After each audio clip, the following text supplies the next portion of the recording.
So then they give you an actual movie. Now I guess we fast forward again. Now you got a full length feature film. They say state property. We want you to. This is, and I'm gonna say what I imagine. You can tell me the truth. This state property. We want Beanie Sigel to be a star. Give him a movie.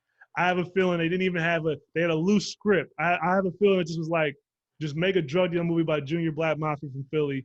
Do it. I feel like that's how they came to you, but you could tell me what really happens. I can tell you how I got involved. I had already moved by then I moved to LA. We skipped over a lot, but we'll stick with the Rockefeller.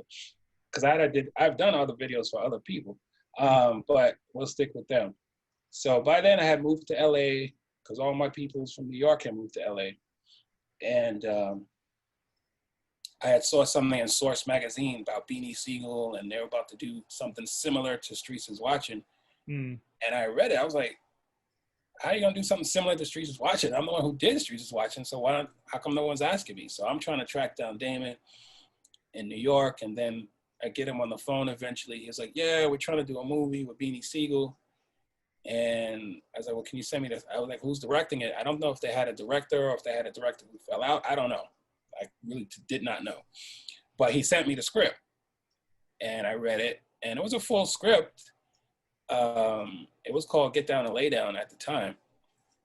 It was written by Tron Anderson. I think he passed away recently.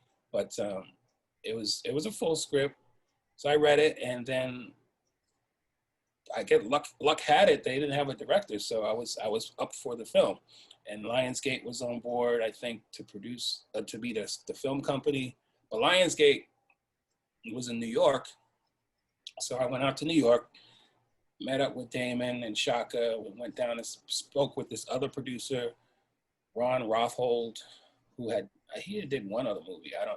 I didn't really know who that guy was, but I met with Lionsgate and had a meeting and told them that I did Streets is Watching, showed them a little bit of that. And they were like, okay, we think you can do it. But I never really did a movie except for Streets is Watching, but Streets is Watching was more of a music video with, a long form music video with scenes in it. So that's pretty much how it happened. It was just like, but to circle back to what you said, the budget was super limited. So my job was to go through the script. Actually, no, wait, I wasn't going through the script. I think people were already hired before me. This was before I was in the Directors Guild. None of this shit would fly if I was in the Directors Guild at the time, but I wasn't.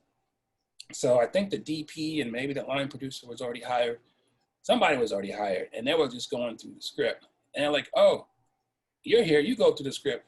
So what I had to do was shorten the 90-something page script to 60 pages, pull out all these scenes. Now, I'm shortening, I'm pulling, it could have been 90 pages or 100 pages, I don't know. But in their mind, they wanted it to be 60 pages, and they wanted me to turn a lot of the nighttime scenes into daytime. Like, they need to make this script cheaper to shoot because we got this budget and that's it. So that was my job, to just go through that script and start pulling scenes out, turning nighttime scenes into daytime scenes. But in my contract, you need to hand in a 90-minute movie, even though the script is 60 pages. So anybody who knows filmmaking knows, in general, the feature-length movie, it's basically 1 minute per page. That's kind of the rule, even though it changes. So it's usually, if your movie is 100 minutes and you got a 100-page script, you can say that. But so I was stuck in that world where I had to turn a 60-page script into 90-minute movie. So how do you do that? I'm interested. Well, good question. So basically, there's a lot of sequences. This is in slow motion. There's some scenes where they just sort of ad-lib. They did stick to the script, the talent, the cast, but a lot of the stuff is ad-libbed to make it a little longer. But yeah, I wasn't happy about that. That was not the right way to do a movie. But at some point, now I'm not spilling the tea, but at some point I was the one person holding the movie together, because I felt Damon was off doing Paid in Full, the bigger budgeted movies, and Get Down and Lay Down, aka State Property, was like a small, basically a smaller movie. So Shaka and Emmanuel were on set. Emmanuel worked at Rockefeller, Shaka worked at Rockefeller. But Damon was the producer, but he wasn't really around. He only really showed up when it was time to do his scenes. So originally in the script, Jay was supposed to play the role that Damon played. But Jay didn't, he was touring, I don't know if he wanted to be in it. I'm not sure what happened. So I never knew when Jay was gonna come. I'm sure he was obligated to be in the movie. So I'd have to, like, if Jay showed up, I had to make up a scene that fit in the movie, but I'm not sure where to put it. So that's why his scenes were all very vague. You know, they were related, but they were kind of vague. Yeah. Because we're sort of making it up as we go. So yeah, that's how that happened. I'm pretty sure, looking at it now, you know, how the movie's just like a street classic or whatever, I'm pretty sure Dame is very thankful that you were willing to, I guess, just be as flexible as you could have been. I'm just trying to find a word for it. Just being, none of us know what happens behind the scene. We just see the product, not knowing that you got to turn 60 pages into 90 minutes. You're working with talent. You got people that they haven't really acted before. But I mean, I don't know. I mean, look, we appreciated it. I'm pretty sure you hear it all the time. We like the scenes when Beans and Sparks go to Miami or whatever, or Right. the infamous gun, he shoots him in the hand, tells him to roll up scene. Yeah, that was, I'm not sure if that was improvised or not, but whatever it was kind of fucked up because he really did shoot him in the hand, but not with a bullet. It was a blank, but he was so close that it burned his hand. So all that was real. Like, his reaction was real. What? But that was his man. What? That was his man, so he ain't really tripped. But that shit, he was like, yo, that shit burnt my hand. I was like, we didn't know. I didn't know. I think it was, that was fucked up. I apologize. Wasn't my fault. But yeah, it was an interesting journey. But I think, and I don't actually know.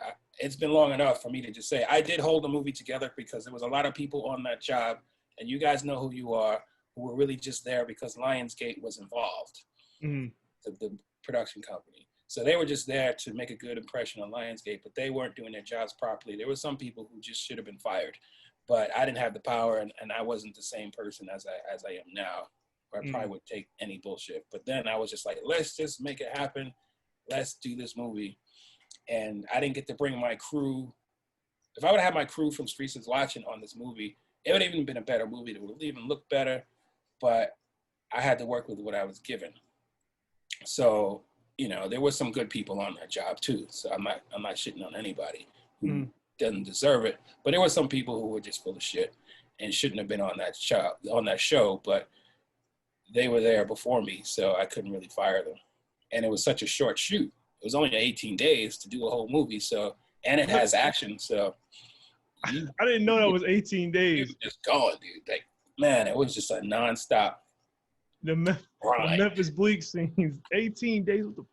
So, I would assume, but I'm gonna ask anyway. But I would assume, you guys made a lot of history together, and obviously, we're in my time. I wouldn't say my time now, but current time. Rockefeller's Behold is one of those labels like the Death Rows and the Bad Boys and even Murder Inc. that had a hell of a run. I mean, is your relationship with everybody still good, still strong? I really haven't talked to Damon in a while. I just see him on Instagram wilding out. I'm like, yikes, what's going on? Biggs, I saw last year. He's mad cool. And I ran into Jay last year at an art exhibit. And, I hadn't seen him in years. I just been watching him and always proud of him. It's like, I know it sounds corny, but it's not. Like, if you can just say you invested into someone's career and they blew up, I'm humble. I was great. I was raised to be humble, but I sort of knew, like, hey, I helped him. But I was cool with that.